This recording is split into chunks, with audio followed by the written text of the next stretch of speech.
ನಮಸ್ಕಾರ. A9 ನ್ಯೂಸ್ಗೆ ಸ್ವಾಗತ. ನಾನು ಅಮೀನ್ ಶೇಖ್.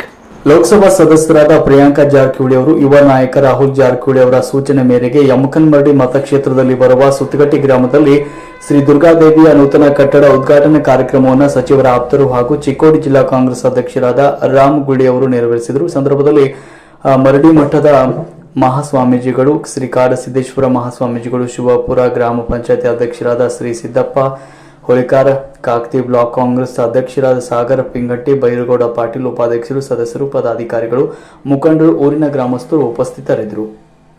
ವರದಿ ನಿರಂಜನ್ ಶಿರೂರು.